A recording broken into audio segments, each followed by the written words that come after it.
오늘 우리는 지난 6주간 함께 달려온 에베소서라는 영적 여정의 종착지에 도착했습니다. 우리는 1장부터 3장까지를 통해 우리가 누구인지를 확인을 했죠. 창세전에 하나님의 선택을 받은 우리들, 그리고 예수 그리스도의 그 보혈로 제사함을 받은 우리들, 이제는 하늘의 시민권자요 하나님의 한 식구, 즉 하나님의 권속이 되었다는 중요한 사실을 우리가 에베소서를 통해 배웠습니다. 그 에베소서의 3장까지의 말씀은 우리는 누구인가에 대한 대답이었죠. 그리고 4장부터는 우리는 그 은혜를 입은 사람답게 어떻게 걸어가야 할지, 또 어떻게 살 것인지에 대한 말씀을 나누었습니다. 그리스도의 장성한 분량에 이르기까지 자라가야겠다라는 목표를 가지고 나아가야 할 것이고, 가장 은밀한 성적인 영역에서부터 가장 일상적인 언어의 영역에까지 빛의 자녀답게 거룩해야 함을 지난주 말씀을 통해 묵상했습니다. 이제 사도 바울은 에베소서를 마무리하며 우리를 삶의 가장 깊숙한 곳으로 안내합니다. 바로 관계의 현장입니다. 여러분, 오늘 읽지는 않았지만 에베소서에서 아주 중요하고 그리고 우리에게 아주 익숙하며 성경에서 많이 등장하지 않는 아주 희귀한 부분을 다룬 주제가 있는데, 그게 바로 5장 22절부터 우리가 읽은 본문 바로 그 앞절까지의 말씀입니다. 거기에 보면은 남편과 아내 사이에 대한 이야기를 하고 있고요, 그리고 부모와 자녀 사이에 대한 이야기를 하고 있고, 종과 상전의 관계를 다루고 있습니다. 그럼 왜 마지막을 이 관계의 현장으로 우리를 인도할까요? 그것은 지금까지 우리가 배우고 깨닫고 그리고 실천해야 하는 영역이 바로 이 관계의 현장에 있기 때문에 그렇습니다. 요즘 청소년 사역을 하는 사역자들에게 깊은 고민이 있습니다. 그 청소년 아이들, 학생 아이들은 이 찬양 시간이 되면 막 뜨겁게 열광을 한답니다. 그래서 막 비트가 센 일렉트릭 기타를 치고 드럼을 치고 막 뛰면서 찬양을 하고, 이제 설교자가 나와서 메시지를 딱 전하려고 하면 그때부터 다 엎드려서 잠을 잔대요. 그래서 사역자들이 이 엄청난 갭을 어떻게 극복해야 되는가 본인이 괴리감에 빠진다는 이야기를 들은 적이 있습니다. 여러분, 아무리 뛰어다녀도 그게 삶의 현장에 적용되지 않으면 그 찬양도 그 기도도 그 말씀도 다 허무한 것이 되고 마는 것이죠. 우리가 아무리 사랑에 대해 배워도 사랑하지 않으면 소용이 없고, 겸손과 온유와 인내와 용납함에 배워도 그것을 행하지 않으면, 그것이 우리 관계 속에 나타나지 않으면 모두가 불교에서 말하는 공연불에 불과한 소리가 되고 맙니다. 에베소서는 관계를 이야기하면서 이런 이야기를 해요. 가장 먼저 아내들에게 자기 남편에게 복종하라고 말을 합니다. 그 다음에는 자녀들에게 자기 부모에게 순종하라고 말을 합니다. 그리고 종들에게 자기 상전에게 순종하라고 합니다. 그래서 기독교가 이것이 주된 말씀이냐 가르치는 경향이 있었는데요, 사실 사도 바울의 메시지를 유심히 살펴보면 핵심은 그게 아닙니다. 핵심은 이 세 부류에 대한 이야기가 아니에요. 이미 이 아내들과 이 자녀들과 이 종은 그렇게 하지 말라고 해도 그 시대적 분위기가 순종하게 되어 있었습니다. 2000년 전 바울이 이 편지를 쓸 당시에 그리스 로마 사회의 가치관은 지금과는 상당히 달랐습니다. 당시 로마 법에는 라틴어로 파트리아 포테스타스라는 법령이 있는데요, 이 파트리아는 아버지죠.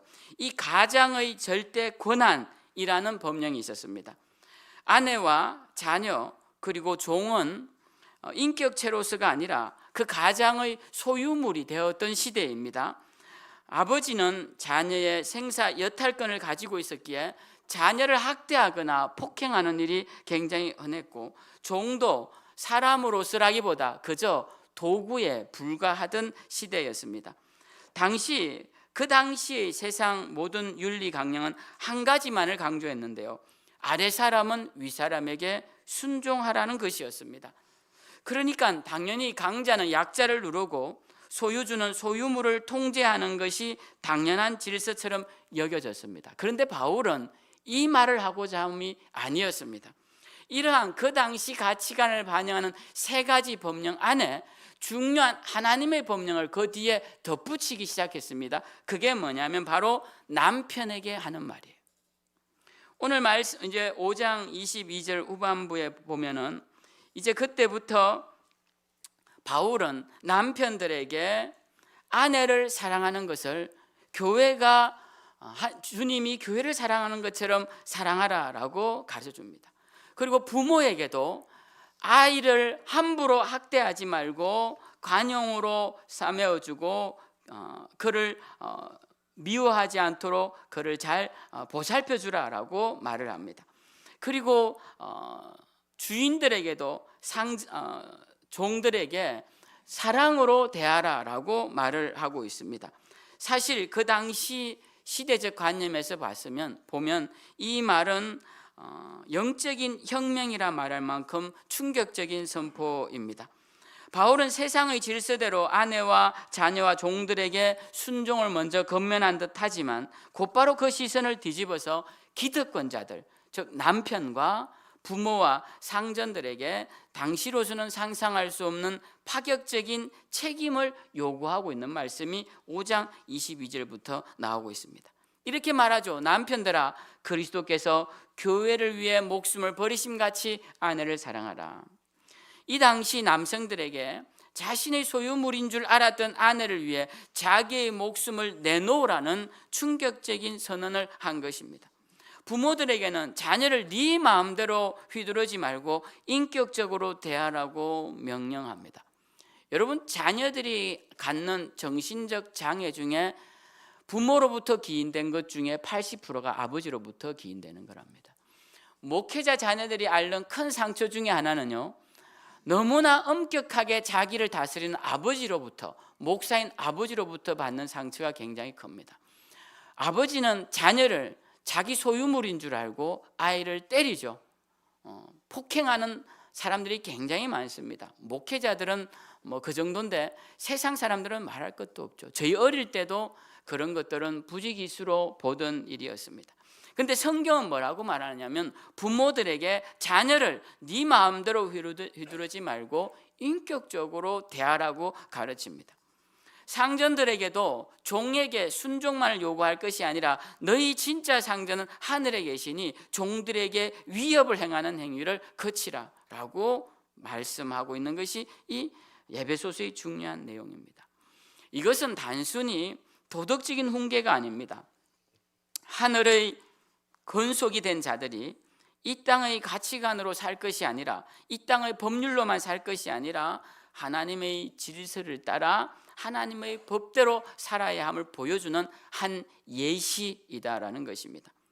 그리고 사도 바울은 이 모든 관계의 가르침을 마친 뒤에 6장 10절 우리가 읽은 본문에서 이렇게 결론을 맺습니다. 끝으로 너희가 주 안에서와 그 힘의 능력으로 강건하여지고 마귀의 관계를 능히 대적하기 위하여 하나님의 전신갑주를 입어라 라고 말합니다. 여기서 우리는 중요한 통찰을 하나 얻게 됩니다. 왜 바울이 이 영적 전쟁을 말하기 직전에 부부관계와 부모 자식 관계와 직장의 상사와 종의 관계를 이야기했을까요? 그것은 우리의 진짜 영적인 전쟁터는 기도원이나 수도원이나 산속이나 이런 세상과 동떨어진 것이 아니라 바로 우리가 숨쉬고 부딪히는 가정과 일터라는 사실을 알려주기 위함입니다.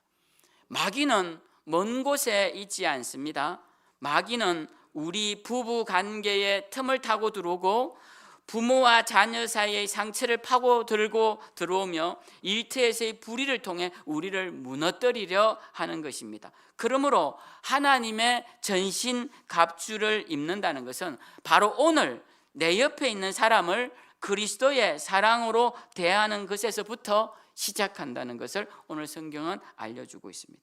오늘 저는 에베소서의 마지막 결론을 통해 우리의 일상이 어떻게 거룩한 전쟁터가 되는지, 그리고 그 전쟁에서 승리하여 그리스도의 장성한 분량에 이르는 비결이 무엇인지에 대해서 함께 나누고자 합니다.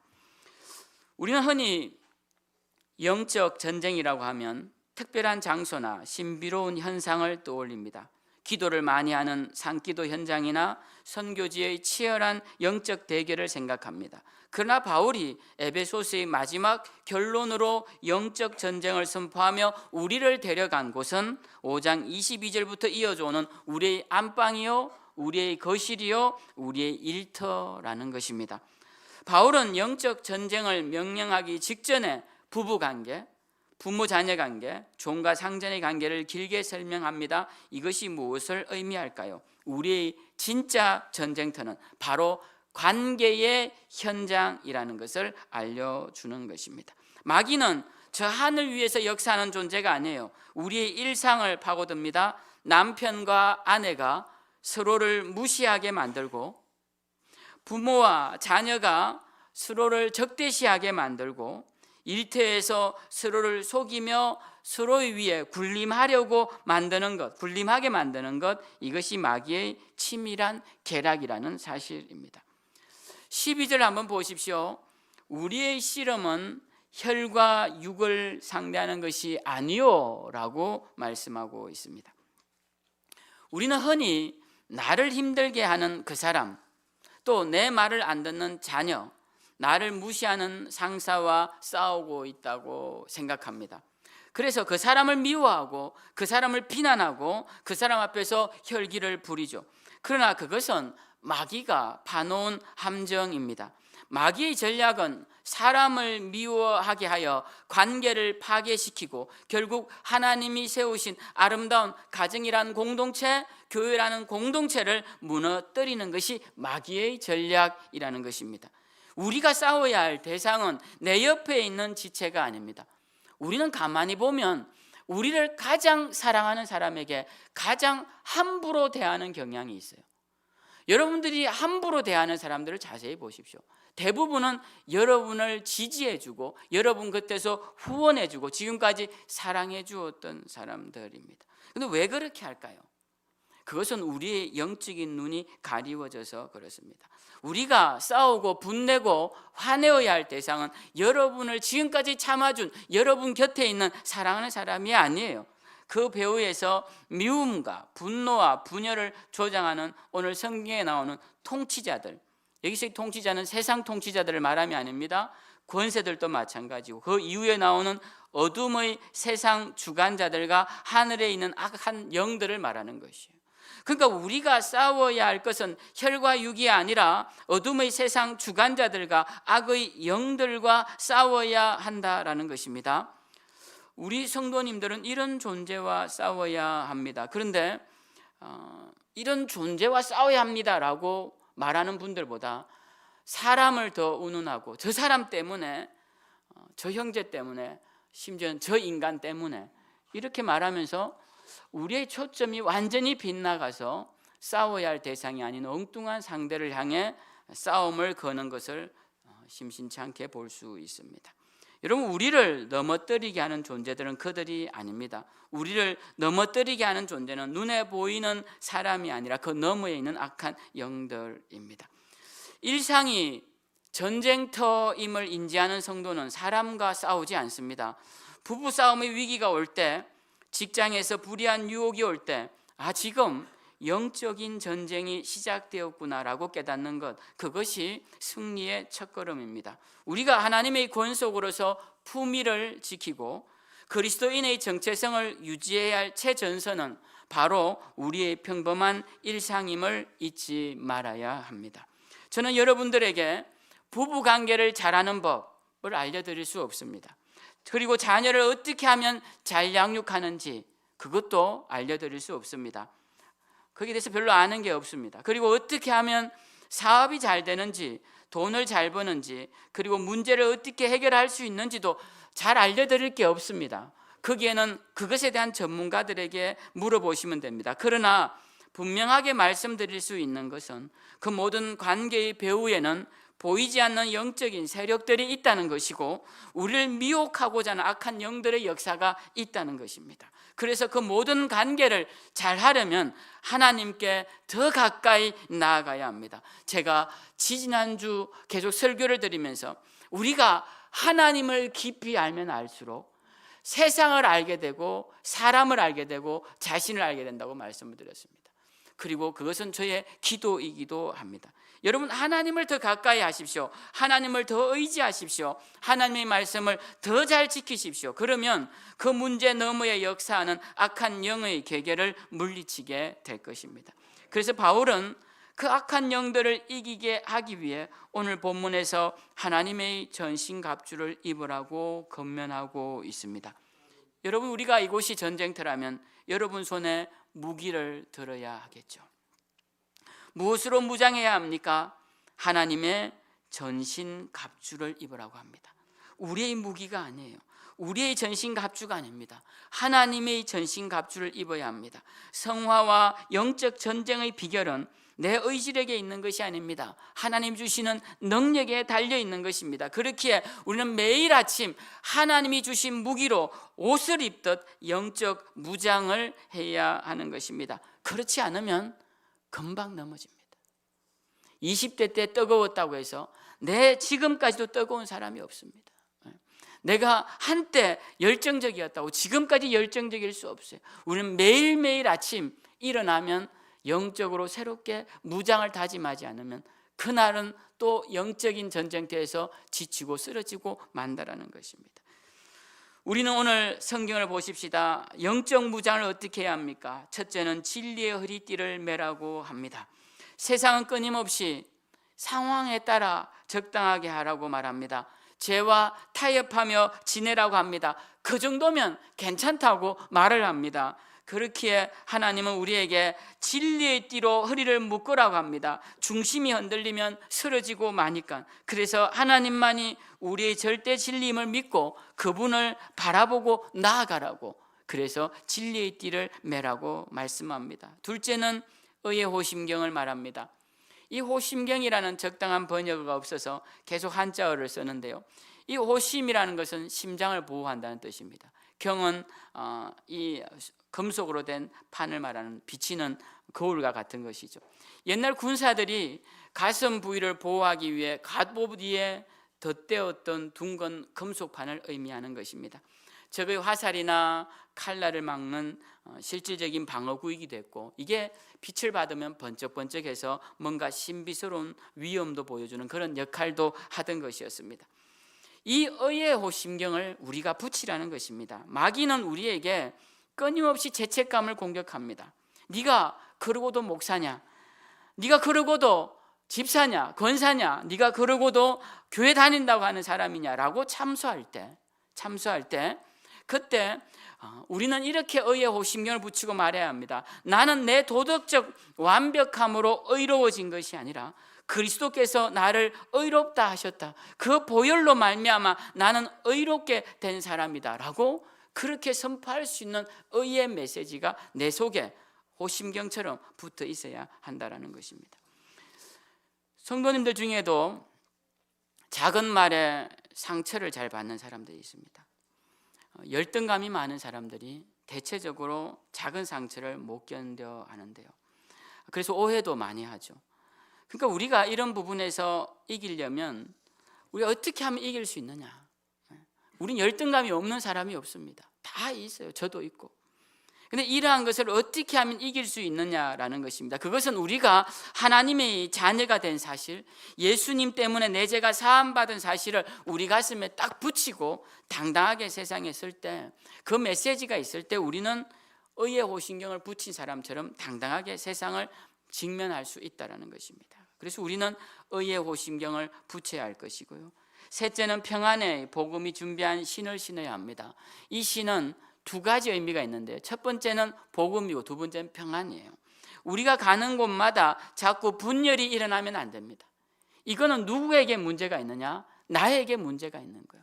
가는 곳마다 불화가 일어나면 나에게 문제가 있는 것이요. 그것은 성도다운 모습이 아닙니다. 갈등이 종식되고 화평이 넘쳐나는 그런 평안의 복음을 심는 메신저들이 될 때 그 사람은 영적 전투에서 이길 수 있는 힘을 가지게 되는 것이죠. 그리고 믿음의 방패를 들어야 합니다. 마귀가 쏘는 불화살, 의심과 불안, 시기와 질투의 화살을 막아내는 것은 오직 하나님에 대한 신뢰뿐입니다. 의의 호심경과 비슷한 말이죠. 어떤 공경에도 흔들리지 않는 믿음의 방패와 그리고 어떤 세상의 허탄한 이야기에도 흔들리지 않는 구원의 확신에 찬 투구를 써야 합니다. 이 투구는 머리를 보호하는 것인데요, 이 머리를 보호한다는 것은 우리의 생각을 보호한다는 것입니다. 여러분, 세상에는 우리의 생각을 흔드는 화려한 논리들이 굉장히 많습니다. 굉장히 대단해 보이고요, 저도 그런 것 많이 느끼는데 철학책 특히 펴다가 읽어보면 처음에는 뭔가 대단한 대답을 가져다 줄 것처럼 문제 제기를 엄청나게 합니다. 그래서 이 문제들한 답이 다 나올 거라 생각하고 뒤지다 보면은 결국 문제만 끝나고 인식되고 끝나는 경우가 많이 있음을 보게 됩니다. 세상은 화려해 보이지만 실체 없는 난설이나 그리고 허망한 말들이 넘쳐나는 것입니다. 그것으로 우리가 속지 말고 구원의 확신으로 우리의 신앙을 지키는 구원의 투구를 우리가 쓰고 나아가야 할 것입니다. 마지막으로 유일한 공격 무기인 성령의 검을 우리가 들어야 되는데요, 하나님의 말씀을 가진 이 성령의 검, 우리가 어려운 상황이 닥칠 때 내 감정대로 말하지 말고 기록된 하나님의 말씀으로 내 안에 들어온 어둠의 세력들을 베어내어야 합니다. 그래서 우리가 어떻게 싸울 것인가? 하나님의 말씀으로 싸워야 돼요. 여러분, 지금 성경 필사 지금 하고 계시죠? 시간이 많이 남았다고 지금까지 미뤄두신 분은 벌써 4월이 지나갔습니다. 여러분, 써보시면 아시겠지만 진도가 그렇게 빨리 나가지 않아요. 저도 지금 창세기 12장에서 헤매고 있습니다. 다 50장까지 써야 되는데 지금 히브리서도 써야 되고 안식 연구할 때 열심히 써볼까 지금 생각하고 있습니다. 여러분, 미루시면 안 돼요. 성경을 쓰다 보면 말씀이 새롭게 우리 마음에 들어올 때가 굉장히 많습니다. 이 말씀을 알았더라면 내가 그때 이겨낼 수 있었을 텐데. 그 이후에는 이 말씀을 기억하고 있으면 앞으로 여러분의 어려움을 이겨낼 수 있습니다. 그러니까 여러분, 말씀의 검으로 우리에게 닥쳐온 어둠의 세력들을 이겨내시는 우리 모두가 되어야 할 것입니다. 우리들은 이 모든 무기들을 하나라도 잊지 말아야 합니다. 하나라도 빠지면 치명적입니다. 그래서 전신갑주입니다. 우리의 일상이 무너지지 않도록 매 순간 하나님의 능력을 의지하십시오. 여러분, 나 정도면 됐지, 그런 말도 하지 마십시오. 그 교만입니다. 그리고 나는 안 돼, 그런 말도 하지 마십시오. 그런 절망은 하나님의 능력을 희롱하는 것입니다. 오직 주께서 입혀주시는 갑옷을 입고 우리는 하나님 주신 사명을 향해 나아갈 때 우리는 그리스도의 장성한 분량에 이르는 성숙한 군사가 될 수 있을 것입니다. 마지막으로 영적 전쟁의 승리자가 되기 위해서는 기도와 감사의 고백으로 복음의 말을 선포해야 합니다. 오늘 본문 18절에 보면 모든 기도와 간구를 하되 항상 성령 안에서 기도하고 이를 위하여 깨어 구하기를 항상 힘써라 라고 되어 있습니다. 기도는 우리의 모든 영적 무기를 온전하게 하는 중요한 영적 행위입니다. 그것이 녹슬지 않도록 치는 기름과 같은 것이고요, 그것이 녹슬지 않도록 가꾸는 그런 천과 같은 것이 이 기도입니다. 여기서 기도를 이렇게 하라고 합니다. 항상 무시로 기도하라고 말씀합니다. 여러분, 일상의 전쟁터에서 승리하는 비결은 정해진 시간의 기도뿐만 아니라 삶의 모든 순간을 하나님과 연결하는 것입니다. 설거지하며 드리는 기도도 중요한 기도입니다. 운전하며 드리는 짧은 기도도 여러분 중요한 기도예요. 회의 직전에 드리는 간절한 도움의 요청도 중요한 기도입니다. 바이어들을 만나기 전에 하는 기도도 굉장히 중요한 기도예요. 이 일상의 순간순간 올려드리는 기도가 우리를 승리로 이끈다라는 것입니다. 그래서 우리는 기도하는 사람이 돼야 돼요. 승리의 최종적인 열매는 우리의 입술에서 나오는 이 아름다운 기도에서 맺어집니다. 바울은 오늘 본문 19절에서 자신을 위해 기도해달라고 부탁을 합니다. 나로 입을 열어 복음의 비밀을 담대히 알리게 해달라고 요청을 해요. 영적 전쟁의 최종 목적지를 알려주는 말씀입니다. 영적 전쟁의 최종 목적은 우리가 이 땅에서 우리가 꿈꾸는 그런 목적을 달성하는 것이 아니라, 단순히 내가 살아남는 것이 아니라 내 입술을 통해 주의 복음이 선포되는 것이 목적임을 우리는 알아야 합니다. 마귀는 우리의 입을 노립니다. 혀를 노리고요, 입을 열어서 원망의 말을 하고 비방의 말을 하고 상처 주는 말을 쏟아내게 만듭니다. 그러나 전신갑주를 입은 자는 입을 열어 감사의 말을 하게 됩니다. 5장에서 배운 말씀처럼 누추한 말, 어리석은 말, 희롱의 말, 이런 말들을 버려야 합니다. 그리고 감사의 말을 거기에 채워야 합니다. 당연히 해야 할 말, 사랑의 말을 하고요, 위로의 말을 하고 격려의 말을 하면서 복음을 전해야 합니다. 가장 가까운 아내와 가장 가까운 남편에게, 그리고 자녀에게, 그리고 부모님에게, 그리고 세상 동료들에게 우리가 입을 열어 그리스도의 사랑을 고백할 때 마귀의 견고한 진은 무너질 것입니다. 기도로 하늘의 능력을 공급받고 감사의 입술로 복음의 권세를 선포하십시오. 그것이 바로 에베소서가 우리에게 약속한 세상을 이기고 그리스도에게까지 자라가는 승리자의 비결인 것입니다. 성도 여러분, 이제 우리는 7주간 머물렀던 에베소서라는 영광스러운 산에서 내려가야 합니다.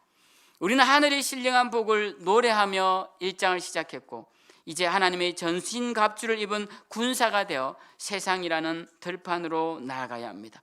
우리가 에베소서를 마치며 마지막으로 가슴에 새기고 크게 다짐하고 싶은 결단이 있는데요, 그 첫째는 정체성의 결단입니다. 나는 하늘의 복을 이미 받은 자다라는 자기 자신을 향한 고백이에요. 우리의 싸움은 무언가를 얻어내기 위한 싸움이 아닙니다. 이미 그리스도 안에서 하늘의 모든 복을 받은 자로서 그 풍요로움을 지켜내고 누리는 싸움입니다. 세상이 우리를 초라하다 말하고 우리의 환경을 위협할 때마다 우리는 2장의 말씀을 기억하면서 선포해야 합니다. 나는 하나님의 권속이며 창세전부터 사랑받은 자다. 그러므로 나는 당당하다.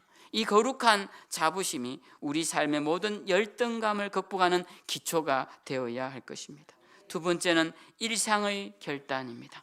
나의 가장 가까운 관계를 거룩한 전쟁터로 삼겠다라는 결단이에요. 우리는 이제 교회 안의 그리스도인을 넘어 세상이라고 많이들 말하지만 그 전에 거실과 안방과 일터의 그리스도인이 되어야 합니다. 영적 전쟁의 승패는 내 옆에 있는 아내와 남편, 자녀와 동료를 어떻게 대하느냐에 달려 있습니다. 많은 목회자들이 복음을 전하면서 여기에 실패했습니다. 저는 후배 목회자로서 선배들이 넘어지는 많은 현장들을 보았습니다. 왜 그럴까? 하나님을 향한 뜨거운 열정만 있고 가정은 무너지고 자녀는 무너진 현장들을 주변에 너무나 쉽게 보게 됩니다. 그리스도인들 가운데도 그런 사람들이 있습니까? 여러분, 우리에게는 소중한 것이 있습니다. 영적 전쟁터는 세상이 아닙니다. 여러분이 오늘 돌아가면 가장 먼저 만나게 될 가족이, 그곳이 영적 전쟁터이고 그 가정이 영적 전쟁터이고 그 일상이 영적 전쟁터입니다. 그곳에서 우리는 그리스도의 사랑을 흘려보내야 하는 것, 그것이 최고의 전신갑주를 입은 자의 모습입니다. 마귀는 우리의 관계를 틈타려 합니다. 그러나 우리는 그 틈을 겸손과 온유와 오래 참음과 용납함으로 메워야 합니다. 마지막으로 결단은 언어의 결단을 해야 합니다. 비판의 말 대신 감사의 말을, 내 말 대신 복음의 말을 선포하겠습니다 라고 결단해야 됩니다. 에베소서의 마지막은 입을 열어 담대히 복음의 비밀을 말하는 것으로 끝이 납니다. 우리가 세상으로 돌아가 제일 먼저 해야 할 결단은 입술의 변화입니다. 내 입술은 더 이상 저주와 비방의 도구가 아니라 하나님의 은혜를 담는 그릇입니다. 그러니까 헛된 말을 버리시고 상대방을 살리는 격려의 말, 하나님을 높이는 감사의 말을 선포하십시오. 우리의 언어가 변할 때 우리를 둘러싼 영적 공기가 변하고 하나님 나라가 그곳에 임하는 것을 느끼게 될 것입니다. 성도 여러분, 이제 삶의 현장으로 당당히 걸어가십시오. 여러분은 혼자가 아닙니다. 6장 10절의 말씀처럼 주 안에서와 그 힘의 능력으로 강건해지십시오. 여러분, 이번 전신갑주는 여러분을 보호할 뿐만 아니라 여러분이 서 있는 땅을 하나님의 영토로 바꾸어 나갈 것입니다. 에베소서를 통해 우리에게 주신 이 약속의 말씀들이 여러분의 일상을 지키고 여러분의 일터를 변화시키며 여러분의 가정을 천국으로 만들 줄 믿습니다. 7주 전 우리가 시작했던 찬양을 기억하십시오. 찬송하리로다 하나님 곧 우리 주 예수 그리스도의 아버지께서 그리스도 안에서 하늘에 속한 모든 신령한 복을 우리에게 주시노라. 이제 그 찬송이 여러분의 삶이 되기를 바랍니다. 여러분의 존재 자체가 하나님의 찬송이 되기를 바랍니다. 주님의 강한 손이 여러분을 붙드시고 전신갑주를 입은 여러분의 발걸음을 통해 이 땅이 그리스도의 영광을 보게 되기를 주님의 이름으로 축복합니다.